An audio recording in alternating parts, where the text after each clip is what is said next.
This video is for anyone that's ever lost a hand with pocket jacks and fallen out of love with them. I'm about to break down street by street exactly when you shouldn't be and when you should be getting in your stack with your soon-to-be, once again, favorite hand, pocket jacks.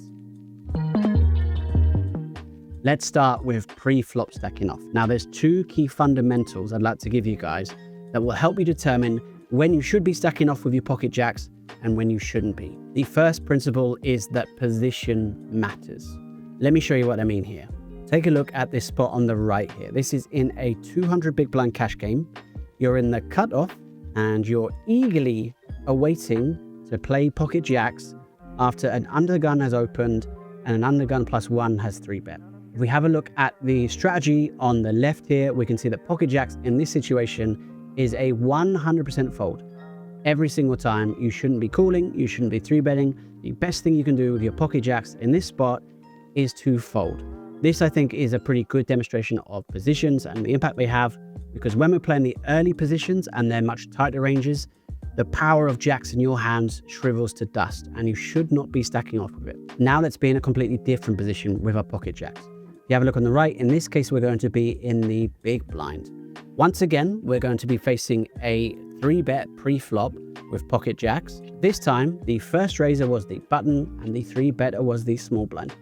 In such a case, now our default play with pocket jacks is to re-raise 100% of the time, and we should be always 4-betting here in theory, and also stacking off with them. These two examples, I think, are a great demonstration of the impact of positions when it comes to your hand strength. And pocket jacks, I think, can be a really tricky hand for a lot of people. It's in that in-between hand strength.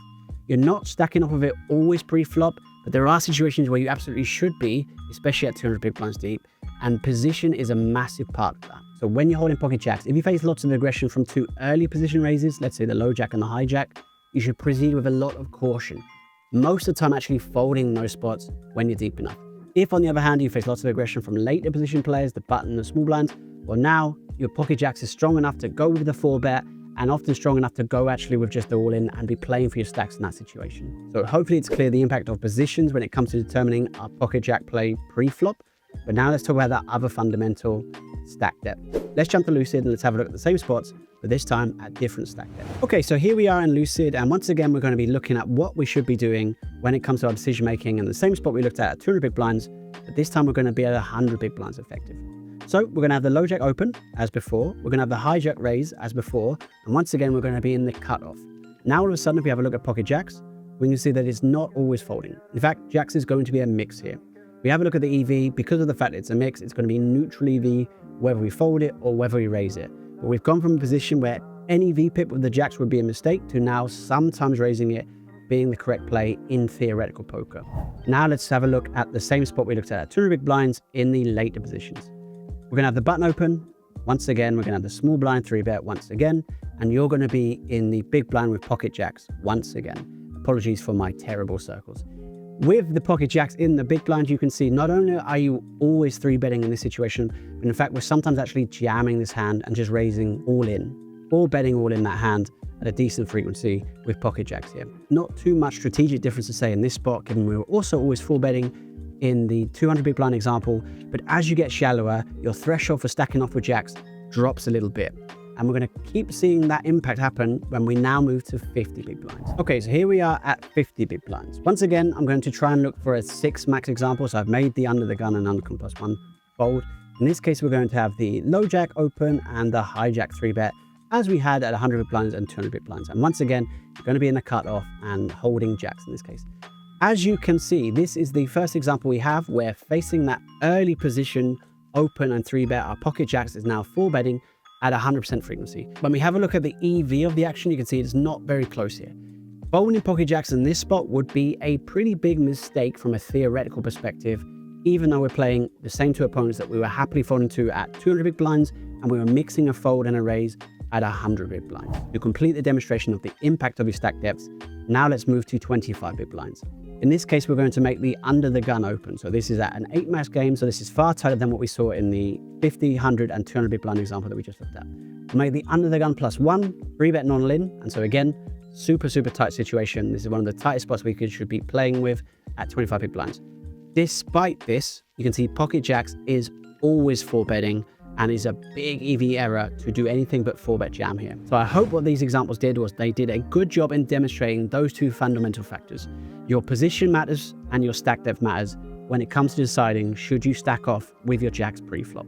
If both of these factors aren't in your favor and you're facing a lot of aggression, it's probably time to let go of that pocket jacks and just start with a fold. If, on the other hand, both of these factors are in your favor, you can pretty much, although there will be exceptions of course, but you can pretty much get in jacks regardless of who you're playing and how tight you think they are, and it's almost never going to be a theoretical error. When the two factors are mixed up, this is a situation where you can start really thinking about your opponents in terms of helping you make a better decision. Against a loose 3-better or a loose opener, you're much more incentivized to get in your jacks pre-flop compared to if you're playing a tight opener and a tight 3-bet, it's probably time to snap muck those pocket jacks pre-flop.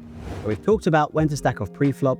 Now let's talk about when should you be stacking off with your pocket jacks on the flop. Let's assume that firstly we have a reasonable stack spot ratio on the flop. Stack spot ratio is how much is your stack worth relative to what's in the middle. So for example, if you had 200 big blinds behind and there was 200 big blinds in the middle, you have a 1-to-1 SPR and you're much more incentivized to actually just get your chips in on the flop, given what's behind, given what's in the middle.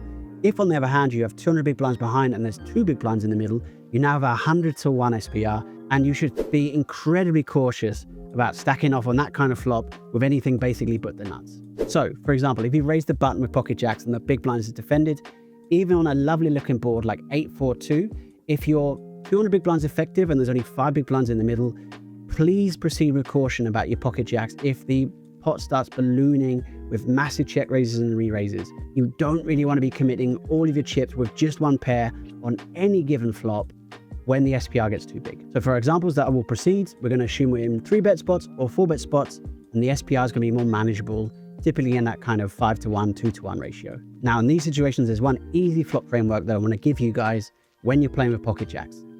Does the flop contain an overcard or not? This is something I think a lot of you guys out there need to hear.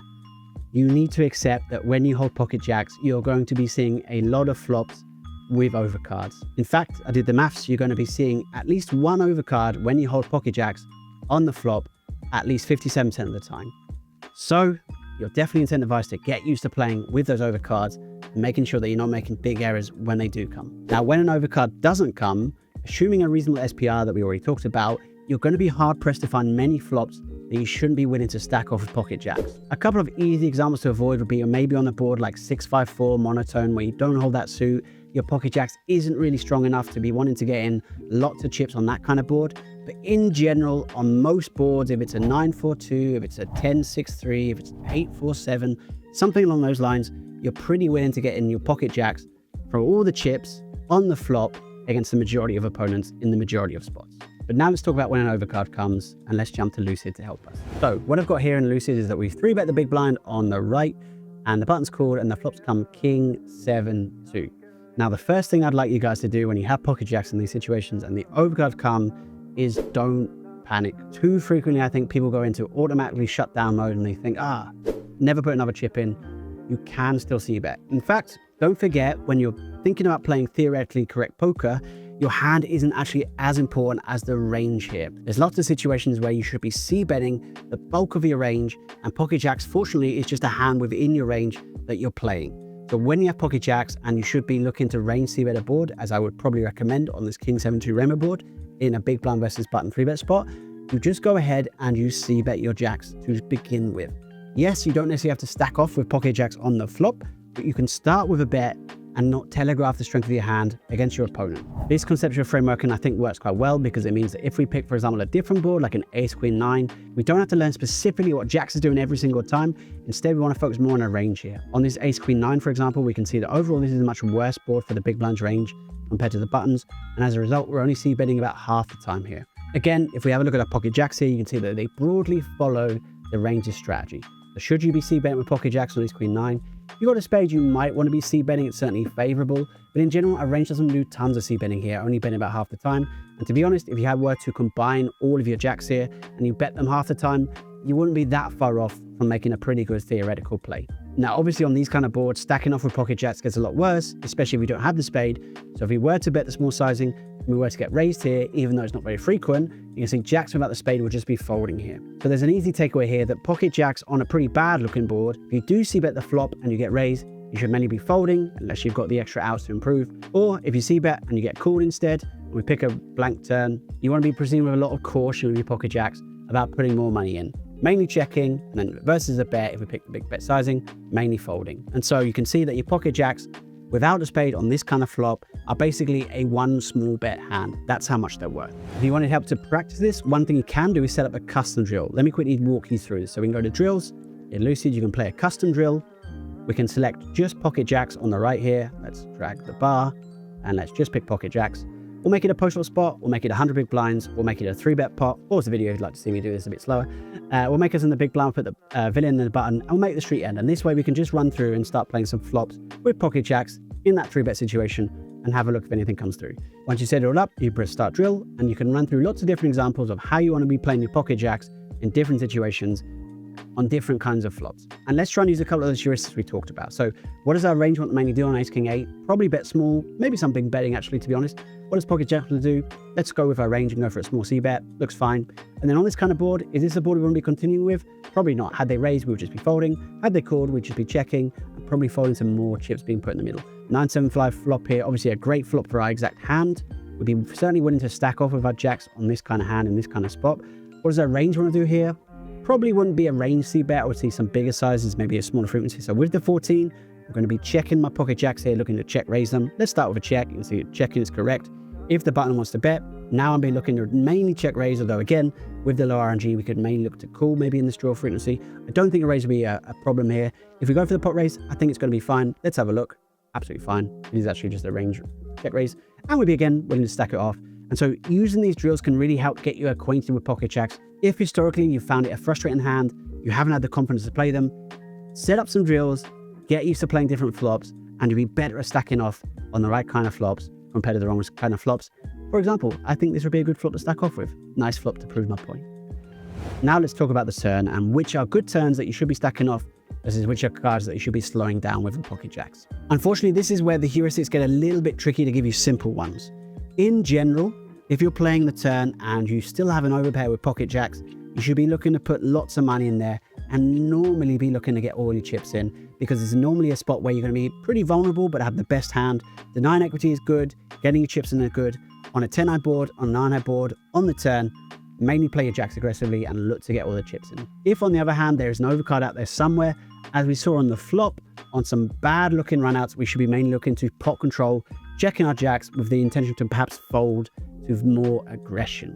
There aren't that many turns that we're thrilled to get our pocket jacks in. Obviously a set helps, obviously flopping extra equity helps, top end of an open ender, having a flush draw, something like that. But in general, proceed with caution on scary looking runouts with your pocket jacks. If I was to make a very broad generalization for players out there, I would say the average player, if they're a bit more in the beginner or intermediate phase, is more likely to hang on with pocket jacks for too long rather than fold them too early.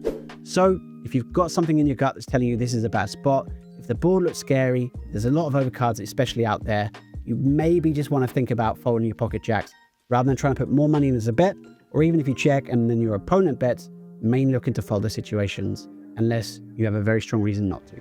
Now, if this video is helping build your confidence in any way about stacking off less with pocket jacks, maybe we can use some of that newfound stacking off energy to help see if you'd like to stack one off into the like and subscribe button. Thank you for an excellent segue, TexasTommo. Brilliant job. Finally, let's talk about the river. Now, this is going to be even more situational than the turn that we just talked about. So I want to try and give two cleaner examples so we at least have some sort of structure here that we can talk through. Let's talk about when we're betting, what are the runouts where we can get 3 shoots with a pocket jack? So if we've 3-bet pre-flop and we c-bet the flop, what are going to be the boards where you can go bet, bet, bet for value? And on the other hand, if we're facing a triple barrel, what are the runouts that we should be calling pocket jacks with? Now, this of course means that we've called pocket jacks pre, our opponent c-bet and then barreled off. And what are the spots we're going to be calling pocket jacks with? Both of these are going, I think, to be pretty close. We're going to ignore spots where we have a set or whatever, because that's a different section. In this case, we're going to keep the board relatively clean, and we're going to think about what we're going to do with our pocket jack. So we jump back to the big blind here, we 3-bet, and we're facing the button once again on this King 7-2. With once again my lovely animations really adding to the video. Please comment below if you think they did. And we're going to c-bet here the half pot. We're going to have the button call, and we're going to pick just a random turn on this case. Let's pick a 4 of clubs is great. Now you can see on this kind of board, we shouldn't be barreling. So the question is, can we find a turn card on this kind of turn where we should be barreling? Now in general, having, let's say, a more dynamic aspect is going to help us. Let's pick maybe the 10 of hearts would be a situation where we might want to face barrel some pocket jacks, because part of what you want to be doing with pocket jacks is obviously betting to get called by worse, and so we need to have hands that can call us that are worse. But also when we think about a range, if the turn is a range card that really favors our opponent, we have to be more cautious in that situation about continuing triple barrel. In this case, we have found a turn card that we can be barreling the turn with. Let's keep barreling. This time we can choose basically the small sizing or the big sizing. We're going to choose the small sizing, just 10% in this situation. We're going to make the button call, and we're going to see if we can find a river where you'd be tripling off. My first instinct is to pick a king of clubs. I think that's going to be a river where you likely can bet the jacks for value. Having the king of clubs is going to reduce the impact of the button having trips here and makes it more likely that we can bet jacks properly. You can see on this run out, we are betting our jacks pure with lots and lots of jamming, which will be an overbet jam, but our hand is just strong enough and worth it to do that. We get called by lots of worse hands. We think about the queen 10, the jack 10, and 9-7, the 8-7, even the pocket 3 sometimes. Ace highs are calling us at some occasion, ace 10. So we can see here that there's enough hands that will call us that are worse, that pocket jacks is good enough to bet for value on this run out. But it is quite close, as you can see. So if we change a couple of little things here, let's instead make this the 9 of hearts. Now I don't think we can bet our jacks for value at all on this kind of board. Now you can see that the only time is we bet a tiny little block sizing with pocket jacks, with specifically the jack of hearts here and the jack of clubs. Some very, very nuanced blocker reasons there. That's beyond the scope of this video, so we're not going to worry about that. And again, anything where a flush draw fills in, I suggest we're not going to be able to very profitably at least play for stacks of pocket jacks. You can see on the 4 of hearts, we are blocking here. I think if we were to block and we were to get raised, we would probably be bluff catching with the pocket jacks of a heart and probably folding the ones without a heart. Let's have a look and see. You can see that, yes, that's exactly what's happening. I swear I didn't look at this before. We are calling all the time the jacks with the heart here, but we're folding always the jacks without the heart, and it is quite a big EV difference here. So should we stack off with jacks on this sort of spot? Well, we shouldn't actually be betting for all the chips when we're triple barreling, but if we have bet the river, we are just bluff catching, but jacks makes a pretty good bluff catcher here when we're blocking the flush draw. We talked about when should you be triple barreling with your pocket jacks. Now I'm going to change it. We're going to flip it. You're going to be in the button here, and this time you're going to hold pocket jacks. If we have a look at the pre-flop, you can see the pocket jacks is a mixed call, so it will be in a range, or it should be in a range at some frequency.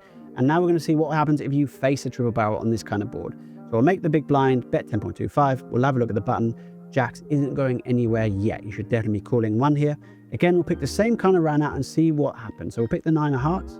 We'll make our opponent bet 4.1. Again, jacks isn't going to be going anywhere. And then on this river, the king of clubs. Facing a jam, my suspicions are jacks is not going to be going anywhere from the button. If we were to get jammed on here, you can see jacks is mainly calling, or there are some folds with jacks with the jack of hearts, which I guess would interfere more with some of the bluffs, right? If we pick the 4 of hearts, and we talked about how the big blind is more cautious, has a tiny little jam range here, isn't really frequently used, but if it was to jam, once again, you can see that bluff catching with the jack of hearts here makes some sense. Bluff catching without the jack of hearts doesn't make any sense. And so you can see a somewhat similarity in terms of the absolute strength of jacks on the types of boards for both the 3-better here and the caller here. They aren't playing a million miles away. And so boards where you are typically willing to go bet for value are also boards where you're typically willing to go call when you're holding the pocket jacks. That's a bit of a generalization, but it's a pretty good rule to think about. If you're in a situation where you think, if I was that player, I could probably pretty happily bet 3 streets for value with pocket jacks here, that's normally going to be the situation where you wouldn't be folding your pocket jacks. And if it's a situation where actually you think I wouldn't be comfortable betting pocket jacks for value here, those are going to be situations where it's more mixed. So this situation, for example, we wouldn't be comfortable for jamming the river pocket jacks. And to be honest, we're not very comfortable for calling a river jam with pocket jacks either. So to conclude, overall, I think pocket jacks is a lovely hand in poker, and I think it's very unfairly treated. It's given a very bad emotional reputation because of the damage that people have had whilst holding pocket jacks. I would say, on the whole, by holding on to them for too long. Playing jacks well is a good symbol that you're playing poker well, because it is a microcosm of what happens to poker all of the time. You need to accept that bad runouts will happen, and you need to limit the damage you do when they happen. Poker is not just a game about winning the maximum that you can with your value hands, it's also about losing the minimum when you're beat. And pocket jacks is a great hand because very frequently you have to play in situations where you're very far ahead, switching very quickly to very far behind on turns, on flops, on rivers, and even pre-flop, depending on situations that we covered in this video. Keep that constant battle of acceptance, but when you look down at pocket jacks and you think of that angelic music that comes, But then the flop comes or the pre-flop action comes and your dreams are shattered. Accept it. It happens. Don't worry about it. Fold your pocket jacks when you beat, if you know you're beat, and if the situation calls for it. Stay present. Stay in the moment. Don't get too excited about future dreams of millions of dollars with pocket jacks. It's a poker hand, like every single other one. Be aggressive when the situation calls for it. Be fearless when the situation calls for it. And in other situations, be patient and be prepared to fold those pocket jacks when the situation calls for it. And you will be a much better poker player by playing pocket jacks correctly if you can apply the same kind of heuristics to the rest of your poker strategy. Now, if you've been 3-betting pocket jacks from the big blind happily and you're wondering to yourself, I wonder what other hands I could be 3-betting from the big blind, why not have a look at this video here, all about how to play your big blind correctly with special lots of 3-betting strategy included.